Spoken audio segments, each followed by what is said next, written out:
आज के जो लेक्चर है उस एक थर्ड न्यूमेरिकल में कराने जा रहा हूँ। एंड इस न्यूमेरिकल में ये जो न्यूमेरिकल है इसमें दिया हुआ है कि a bar of a rectangular section of 20 mm by 30 mm and a length of 500 mm is subjected to an axial compressive load of 60 kilonewton। मतलब जो रेक्टेंगुलर बार है उसके डायमेंशन दिए हुए हैं, that is 20 mm by 30 mm, और उसके length भी दिया हुआ है, that is 500 mm।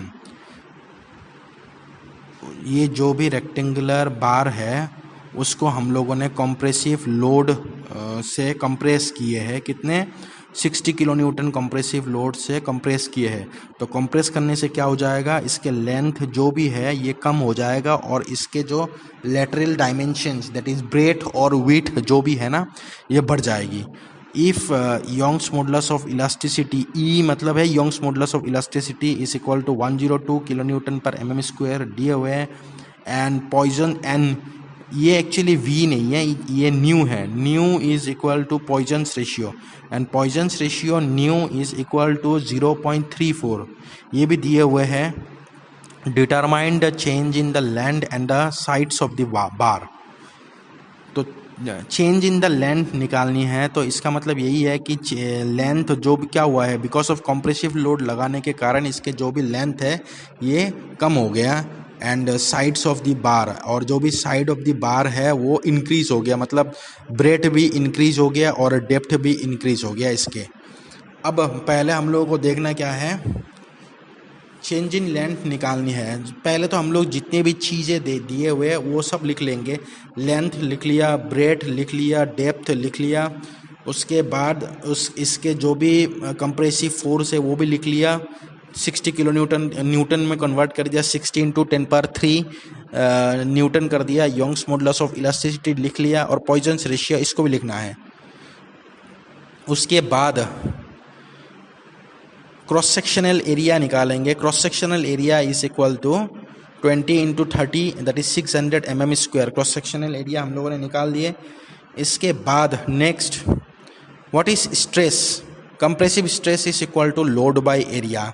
So stress का मतलब क्या है, लोड बाय एरिया हो गया। लोड हम लोगों को पास ऑलरेडी अवेलेबल है, डेट इज 60 × 10³ बाय एरिया हम लोगों ने जस्ट निकाला हूँ। जो कंप्रेसिव लोड है वो क्यों निकाले हम लोगों ने, क्योंकि देखिए हम लोग के पास योंग्स मॉडुलस ऑफ इलास्टिसिटी अवेलेबल है। तो योंग्स मॉडुलस का मतलब है स्ट्रेस बाय स्ट्रेन। अब योंग्स मॉडुलस अगर अवेलेबल है, अगर हम लोगों ने स्ट्रेस निकाल लिए तो स्ट्रेस भी हम लोगों के पास आ जाएगा। तो मेन एम क्या है, योंग्स मॉडुलस दिया हुआ है, स्ट्रेस निकाल देंगे और स्ट्रेस निकालने के बाद जो Young's modulus is equal to stress by strain वाला फॉर्मूला है उससे हम लोग की स्ट्रेन निकल जाएगा। अब इसीलिए हम लोगों ने एरिया निकाल लिए, कंप्रेसिव स्ट्रेस भी निकाल लिए। अब हम लोग निकालेंगे स्ट्रेन। लेकिन जो भी कंप्रेसिव लोड है ये लॉन्गिट्यूडनल डायरेक्शन पे लगते हैं, इसीलिए जो भी हम लोग अभी स्ट्रेन निकालेंगे वो होगी लॉन्गिट्यूडनल स्ट्रेन, मतलब the strain which occurs in the longitudinal direction but not in the transverse direction. Transverse direction कौन सा हो जाता है, जो 90 डिग्री डायरेक्शन में होते हैं, और लॉन्गिट्यूडनल डायरेक्शन कौन सा है, जो जिस डायरेक्शन पे हम लोगों ने लोड लगाया उसी डायरेक्शन को हम लोग लॉन्गिट्यूडनल डायरेक्शन बोलते हैं। तो longitudinal strain will be equal to the stress by Young's modulus. Stress पता है, योंग्स मॉडुलस भी दिए हुए हैं, स्ट्रेस बाय योंग्स मॉडुलस लिख दिए, तो लॉन्गिट्यूडनल स्ट्रेन निकल गया हम लोग के पास। अब हम लोग लॉन्गिट्यूडनल स्ट्रेन से हम लोग क्या निकाल सकते हैं, चेंज इन द लेंथ निकाल सकते हैं, क्योंकि जो लेंथ है वो लॉन्गिट्यूडनल डायरेक्शन में चेंज हुआ है। तो what will be the change in length, the change in the length will be, strain की फॉर्मूला क्या है, strain is equal to the change in length by original length. Strain हम longitudinal strain निकाल लिए, तो change in length by original length. So और अगर हम लोग लॉन्गिट्यूडनल मतलब चेंज इन लेंथ निकालेंगे तो निकालने के लिए delta L will be equal to जो लॉन्गिट्यूडनल स्ट्रेन की वैल्यू है उसके साथ ओरिजिनल लेंथ को मल्टीप्लाई करेंगे, डेट इज 0.0098 इंटू 500 कर देंगे, तो 0.49 मतलब 0.49 mm ये कम हुआ है, डिक्रीज इन लेंथ हुए हैं। अब उसके बाद हम लोग को और एक चीज़ निकालना था, साइड ऑफ द बार निकालना, मतलब जो साइज इनके जो ब्रेथ एंड डेप्थ हुए हैं वो भी हम लोग के इंक्रीज हुए हैं। लेकिन वो कैसे निकालेंगे, उनके लिए हम लोगों को लेटरल स्ट्रेन चाहिए। जैसे पॉइजन्स रेशियो गिवन है, Poisson's ratio is the ratio of lateral strain by longitudinal strain. अब लॉन्गिट्यूडनल स्ट्रेन पता है, पॉइजन्स रेशियो पता है, तो लेटरल स्ट्रेन निकालेंगे तो lateral strain will be equal to the Poisson's ratio into longitudinal strain. कर दिया, दैट इज 0.34 इंटू 0.00098 करने के बाद 0.00033 वैल्यू लेटरल स्ट्रेन के आ चुके हैं। अब जब लेटरल स्ट्रेन आ चुके हैं तो हम लोग आसानी से increase in the depth and increase in the breadth निकाल सकते हैं। तो अभी हम लोग निकालेंगे पहले increase in the breadth. Increase in the breadth is equal to lateral strain into original breadth. Lateral strain that is 0. अभी जो मैंने निकाला 0.00033 इंटू ब्रेथ 20 mm कर दिया, तो इंक्रीज इन ब्रेथ कितने हो गए, 0.0066 mm इंक्रीज इन ब्रेथ हो चुके हैं। और इंक्रीज इन डेप्थ क्या हो गया, increase in depth will be equal to lateral strain into depth कर दिया, 0.00033 इंटू 30 mm, तो 0.0099 mm, that is the increase in depth. तो फाइनली ये चीज़ हम लोग को पता, मतलब ये चीज़ें हम लोगों ने निकाल लिया। लेकिन एक चीज़ हम लोगों का कॉमन सेंस की तरह ही है कि कोई भी चीज़ अगर हम लोग कंप्रेस करते हैं तो ये चीज़ याद रखना है, कंप्रेस करने के टाइम पे हम लोग की जो लॉन्गिट्यूडनल डायरेक्शन पे लेंथ कम हो जाएगा, लेकिन जो परपेंडिकुलर डायरेक्शन है या तो लेटरल डायरेक्शन है उसमें ब्रेथ भी जो लेटरल डायमेंशन में ब्रेथ और डेप्थ आते हैं, तो ब्रेथ एंड डेप्थ इंक्रीज हो जाता है। अगर हम लोग टेंजाइल करेंगे या तो खींचेंगे तो लॉन्गिट्यूडनल डायरेक्शन में लेंथ इंक्रीज हो जाएगा, लेकिन लेटरल डायमेंशन में that is breadth and depth decrease हो जाता है। दोनों ही चीज़ें याद रखना है, या तो कॉमन सेंस की बात ही है तो और यही चीज़ें हम लोग को न्यूमेरिकल्स में अप्लाई करना है। उसके बाद नेक्स्ट न्यूमेरिकल है आप लोगों के फोर्थ न्यूमेरिकल। इसमें क्या है, determine the stress in, stress निकालनी है। यहाँ पे 3 सेक्शन है, A section, B section and C section numerical में जो डायग्राम है। इन तीनों सेक्शन में निकालना क्या, determine the stress in each section of the bar shown in the following figure when subjected to an axial tensile load. यहाँ पे tensile load लगे हुए हैं कितने, 20 किलो न्यूटन। टेंजाइल लोड का मतलब है उसको खींचना। जो टेंजाइल लोड लगे हैं 20 किलो न्यूटन के, तो यहाँ पे टेंजाइल लोड लगे हुए हैं 20 किलो न्यूटन के, जिसके कारण इसके लेंथ क्या हो जाएगा, इंक्रीज हो जाएगा और लेटरल डायमेंशन डिक्रीज होएगा। The central section is of square cross section and the other portions are of circular section. ये जो सेंट्रल सेक्शन है ये स्क्वायर क्रॉस सेक्शन के, दैट इज मतलब जो भी हम लोगों के जो सेंट्रल सेक्शन है ना 30 mm दिखाया हुआ है वो स्क्वायर सेक्शन है, और बाकी दोनों सेक्शन ए एंड सी हो गया आपका circular section. What will be the total extension of the बार, ये जो बार है पूरा फुल ए बी सी, इसके टोटल एक्सटेंशन क्या होगा। और जो भी बार मटेरियल है तीनों मटेरियल सेम ही है, हालांकि शेप अलग है, जैसे ए एंड सी सर्कुलर हो गया, बी स्क्वायर हो गया, लेकिन बार मटेरियल सेम ही है। माइल्ड स्टील है, that is 2.1 into 10⁵ megapascal. Young's modulus of elasticity दिया हुआ है।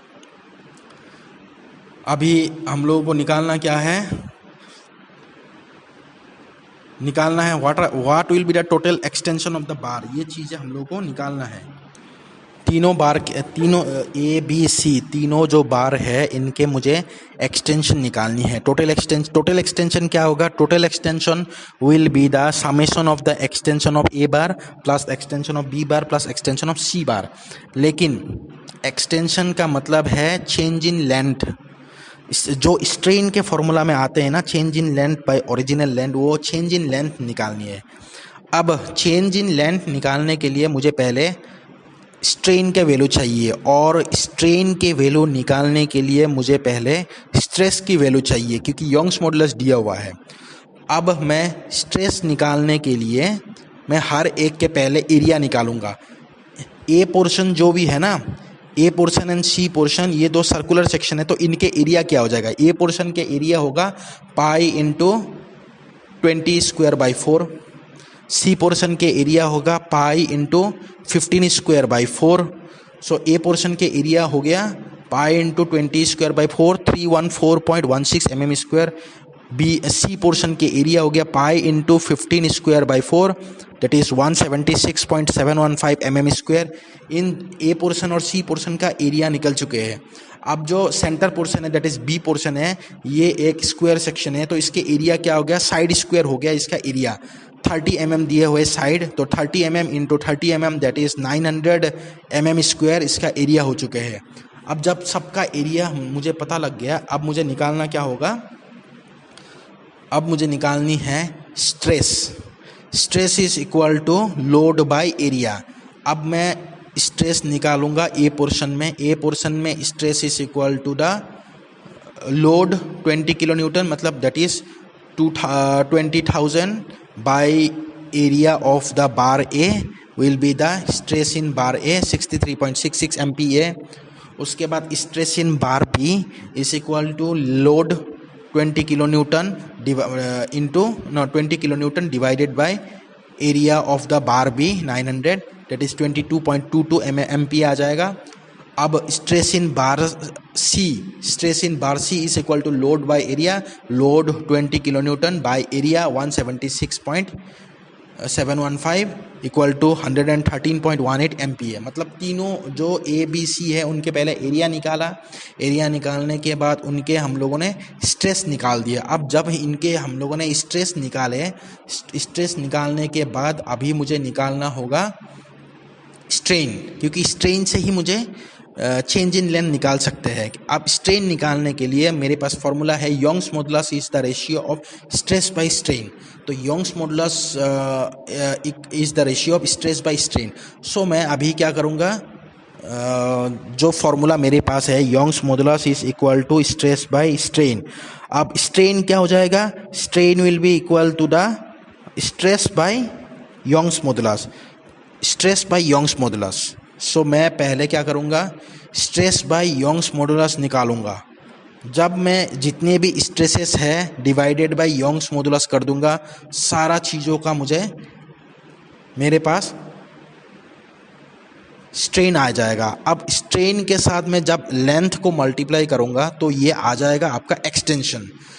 सो अभी आप देखते जाइए, extension of the bar A will be equal to sigma into L by E. ये जो सिग्मा डिवाइडेड बाई ई जो है ना, इसको हम लोग स्ट्रेन बोलते हैं। अब स्ट्रेन के साथ अगर मैं लेंथ मल्टीप्लाई कर देता हूँ तो चेंज इन लेंथ आ जाएगा। सो स्ट्रेन इंटू लेंथ किया हूँ मैं। हर एक एक्सटेंशन के फॉर्मूला में मैंने क्या किया, strain into longitudinal strain into length of each bar मैंने मल्टीप्लाई कर दिया हूँ। अब आप देखते जाइए, स्ट्रेन मतलब 63.66 into length divided by Young's modulus equal to 0.0758 mm।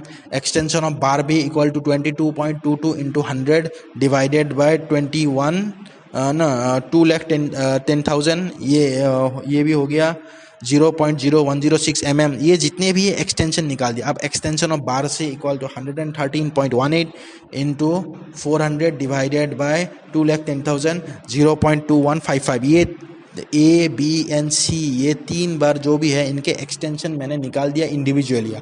आप एक्सटेंशन ऑफ द फुल बार क्या होगा, ए प्लस बी प्लस सी कर देंगे तो ये जो तीनों वैल्यू है, ये जितने भी तीनों वैल्यू है, इन तीनों वैल्यू को अगर मैं सम अप कर दूंगा तो एक्सटेंशन ऑफ द फुल बार निकल जाएगा।